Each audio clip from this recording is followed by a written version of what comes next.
Good morning, boys and girls. Surprise! I bet you never guessed that I was your mystery reader today, and I bet you also had no idea that I'd be reading a Skippy John Jones book to you. This is Skippy John Jones Class Action. Let's enjoy a new Skippy John adventure. Skippy John Jones was just dying to go to school, and nobody, not even his mama, was going to stop him. But she did, by the scruff of his neck. "School is for the dogs," stated Mama Junebug Jones emphatically. "They're unruly and drooly," she added dramatically. "Just listen to that barking. Those hounds sound ferocious. Plus a busful of dog breath would smell so atrocious. Good golly, Pop Lolly, it's such a no-brainer. If there is a good dog, it's because of its trainer." His mama gently nudged her nougat into his room. Then she added, "You're Skippy John Jones, a smart Siamese cat. Take a look in the mirror if you don't believe that." "He looks in the mirror every day," said his sisters Jezebel, Jillyboo, and Jujubee, "but all he sees are chihuahuas." "Arf, arf," barked Jujubee. After his family left him to think, the chihuahua did exactly what his mama suggested, but not before he bounced around in his room with some books. "Oh, I'm Skippy John Jones, and I don't get the fuss. It's not like a pigeon is driving the bus." Then he climbed up his sister's kitty condo ladder for a peekaboo in the mirror. "Holy Julio!" squealed the kitty boy. "How many chihuahuas am I?" he wondered out loud. Then he took a deep breath, and using his very best Spanish accent, he answered, "As many as your head can handle, hombre." And quicker than you could say, "The cat in the hat never did that," the kitty boy tossed his mask and his cape and a bright yellow banana into his mochila. Then as he buttoned up his red plaid shirt, he began to sing in a mooey soft voice. I think you know what to do here, boys and girls. "Oh, my name is Skippito Frisquito, and I'm off to the school for perritos, 'cause I've got a good hunch that I'm going to have lunch with a grande old bunch of puchitos." Just across the hall, Mama Junebug Jones and the girls were doing a little homework of their own. "Listen here, messy missies," said Mama. "How are you supposed to clean your kitty condo without your ladder?" "Skippy John has it," said his sisters. "What for?" asked Mama. "So he can see the chihuahua in the mirror." The chihuahua, however, was already in his closet, boarding a bus for school. But the kitty boy wasn't the only chihuahua on board. His old amigos, los chimichangas, were going to school too. "Thank dog you made it, dude," exclaimed Don Diego, the biggest of the small ones. "Si, Skipito," panted Poquito Tito, the smallest of the small ones. "We need your help con el bulito." "Without a doubtito," declared El Skipito. "But why do you need my help with the bully?" "Because he is a perro mezquino," declared Don Diego, "who barenas around the escuela in a tazalita."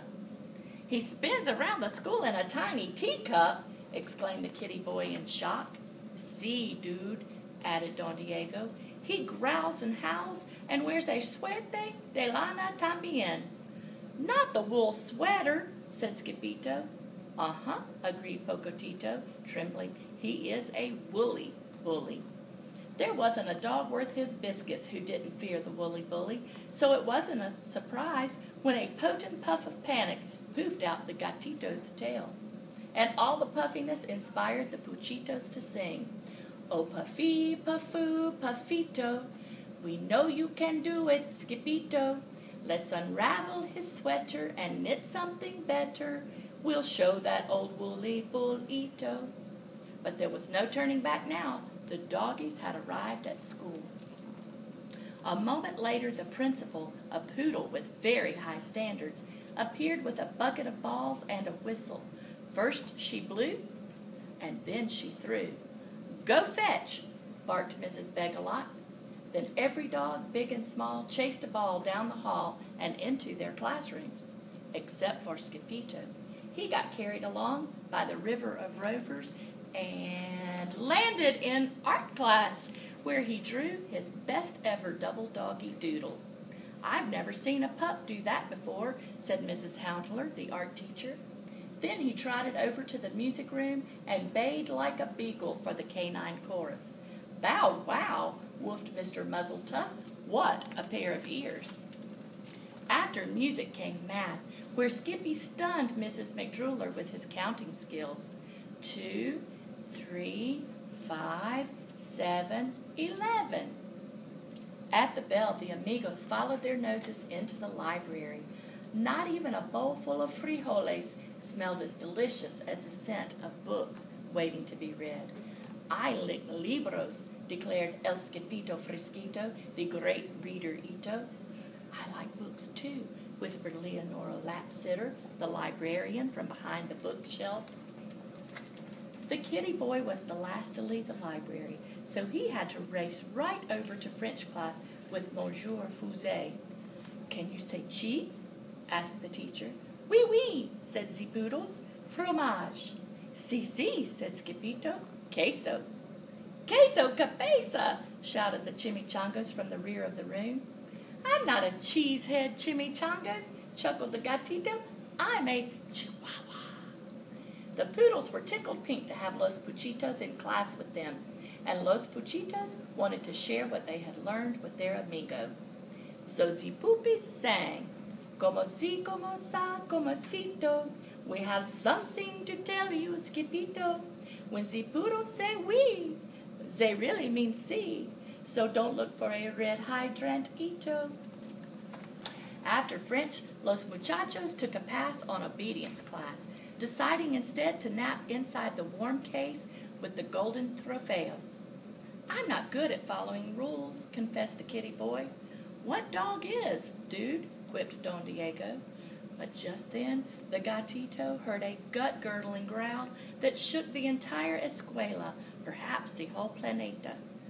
"Holy heartburn!" hollered Skipito. "Was that my tummy?" "No, that is the bellow of the woolly bolito," said Poquito Tito with a shiverito. The gruesome grumble grew louder, and along with it came the rattle and plink of the terrible Tazalita. It was spinning wildly right under his nose, circling like a polka-dotted shark. "Andale!" declared Don Diego. "Get out your duds, dude!"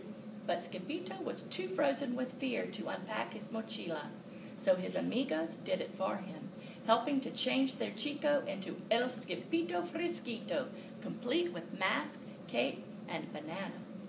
"Why the plátano, dude?" asked Pintolito.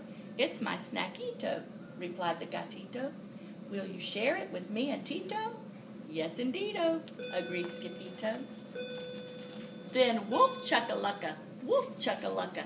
Every doggy leaped out of the case and latched onto the turbocharged Taza. This caused the cup to spin wildly out of control, some of the chicos just hanging on by a tail.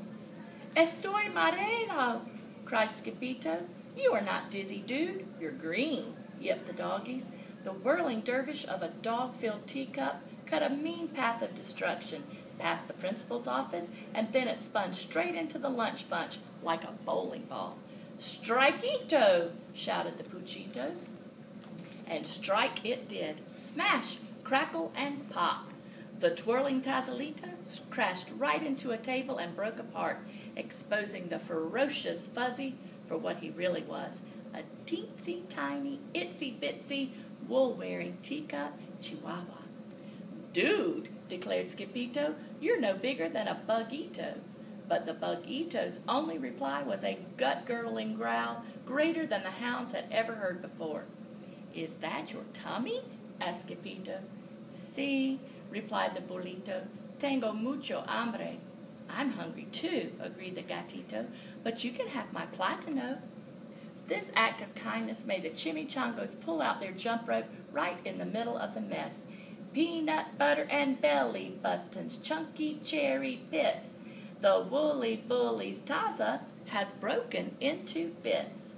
Wiggle waggle, jelly on the toast. He is not a woolly bully, he's just hungrier than most." Just then, Mrs. Begalot stomped into the lunchroom. "I smell a cat," she bellowed. That cat better scat. Then out came the whistle.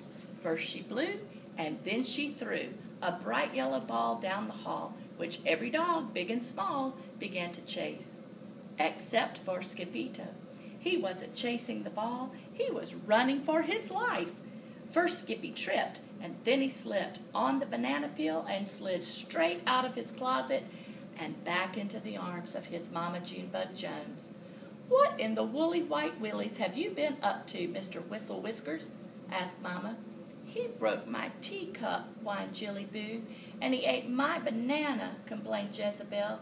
"That's 'cause he went to school with the Chihuahuas," exclaimed Jujubee. Later that night, after every Fuzzy fell asleep, the kitty boy was good for one last bounce. "Oh, I'm Skippy John Jones, and I couldn't say it better. A dog is not a bully just because he wears a sweater."